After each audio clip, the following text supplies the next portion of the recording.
हम लोग डिस्कस करने वाले हैं एल लंबाई की एक तांबे की छड़ भी तीव्रता के एक समान चुंबकीय क्षेत्र में ओमेगा कोणीय वेग से अपने एक सिरा के परतः घूर्णन कर रही है। सिद्ध कीजिए कि छड़ के सिरों पर प्रेरित विद्युत वाहक बल E बराबर 1/2 ओमेगा BL स्क्वायर होता है। इसके लिए सबसे पहले आप इसकी आकृति को समझना पड़ेगा। ये हमारा एक छड़ है, छड़ है आपके OP। जो छड़ है ये चुंबकीय क्षेत्र B में इस प्रकार घूर्णन कर रहा है। इसे जो छड़ है वो इस प्रकार से चुंबकीय क्षेत्र में घूर्णन कर रहा है। तो छड़ में चुंबकीय क्षेत्र के घूर्णन के कारण इसके चुंबकीय फ्लक्स में परिवर्तन होगा, जिसके कारण इसमें एक प्रेरित विद्युत वाहक बल उत्पन्न हो जाएगा। तो हमें उसके लिए प्रेरित विद्युत वाहक बल का जो मान होता है E equal 1/2 omega BL square, ये हमें सिद्ध करना है। तो ध्यान से देखिएगा आप, ए हमारा OP एक छड़ है, वो चुंबकीय क्षेत्र में स्थित है। किसी समय ये जो छड़ है वो DT समय में d थीटा कोण घूम कर, थोड़ा सा कोण घूम जाता है, इतना कोण घूमकर नई स्थिति OQ प्राप्त करता है। ये जो छड़ की लंबाई है ये L है, तो जो ये PQ है ये हमारा चाप की लंबाई कहलाता है। जो इसका मान होगा, चाप की लंबाई का फार्मूला होता है त्रिज्या गुणे कोण। तो ये अगर हम पूरा सर्किल बनाएं तो यल हमारा त्रिज्या हो जाएगा। तो जो PQ का मान होगा वो कहलाएगा LD थीटा। हमारा जो PQ होगा वो कहलाएगा LD थीटा। तो आप कहेंगे हल स्टार्ट इसका। हम लोग कहेंगे माना छड़ की लंबाई कैपिटल L है, जो अपने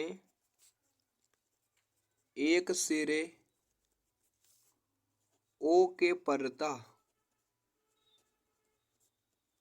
एक समान चुंबकीय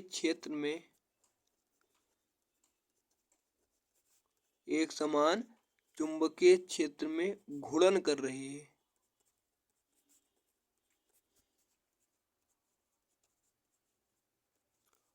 O के परतः जो छड़ का कोणीय वेग है ओमेगा है। जो छड़ का कोणीय वेग है वो ओमेगा है। किसी समय छड़ का प्रारंभिक स्थिति, जो किसी समय छड़ का प्रारंभिक स्थिति OP है तथा DT समय अंतराल में, जो DT हमारा समय अंतराल है, DT समय अंतराल में छड़ d थीटा कोण घूमकर नई स्थिति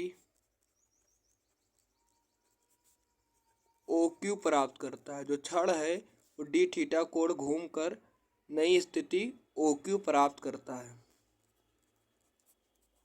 तो हम लोग ये निकाल लें कि जो छड़ है यहाँ से यहाँ तक DT समय में कितना क्षेत्रफल घूमा है। तो DT समय अंतराल में छड़ द्वारा घूमा गया क्षेत्रफल, DT समय अंतराल में छड़ द्वारा घूमा गया क्षेत्रफल निकालने। छड़ द्वारा घूमा गया क्षेत्रफल हो जाएगा हमारा DA इक्वल O, जो हमारा ये चित्र है OPQ से घिरा भाग, O त्रिभुज हमारा है, त्रिभुज OPQ से घिरा भाग। तो जो हमारा DA का क्षेत्रफल हो जाएगा वो हो जाएगा 1/2 आधार गुणे ऊंचाई। जो हमारा आधार है वो OP है और जो ऊंचाई है वो PQ है। जाएंगे 1/2 OP क्रॉस PQ। हो जाएंगे 1/2 OP का मान L है और PQ का मान LD थीटा है। तो हमारा ये हो जाएंगे 1/2 L square D theta. DA का मान हो जाएंगे 1/2 L स्क्वायर डी थीटा। जब छड़ चुंबकीय क्षेत्र में घूर्णन करेगा तो इसके चुंबकीय फ्लक्स में परिवर्तन होगा।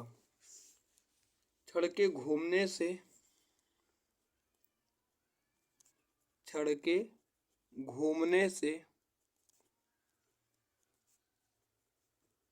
छड़ से बद्ध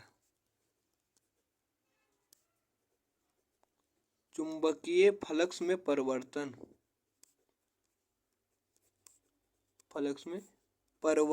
की दर, हम लोग चुंबकीय फ्लक्स में परिवर्तन की दर निकालेंगे जब छड़ घूमेगा। तो इसका फार्मूला हो जाते हैं d∅v, और अगर दर है तो समय से भाग करा देंगे dt, d∅v/dt।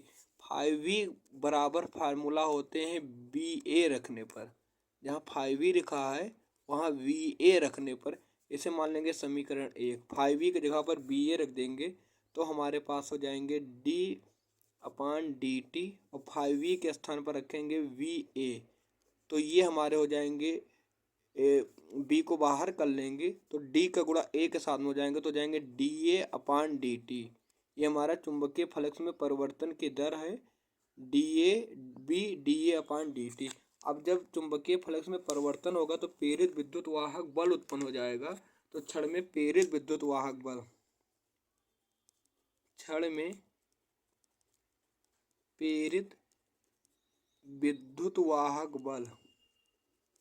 जो छड़ में प्रेरित विद्युत वाहक बल होता है E बराबर फार्मूला हो जाते हैं d∅v/dt। और d∅v का मान है हमारे पास, d∅v/dt का जो मान है वो है b/da/dt। E इक्वल आप कहेंगे समीकरण 1 से, जहाँ da लिखा है, जो समीकरण 1 हम लोग माने हैं, da की जगह पर 1/2 L स्क्वायर डी थीटा रखने पर, तो जहाँ यहाँ पर da लिखा है वहाँ रखेंगे 1/2। तो E बराबर हो जाएंगे b/da के स्थान पर रखोगे आप 1/2 L square D theta upon में हो जाएंगे dt। तो आप कह सकते हैं यहाँ पर 1/2 b/L square D theta upon dt। और ये जो d∅/dt है ये कोणीय वेग ओमेगा कहलाता है। आप लिख लेंगे यहाँ पर d∅/dt है ये कोणीय वेग ओमेगा कहलाता है। तो जहाँ पर हमारा d∅/dt है वहाँ पर ओमेगा रखेंगे तो छड़ का जो प्रेरित विद्युत वाहक बल होगा,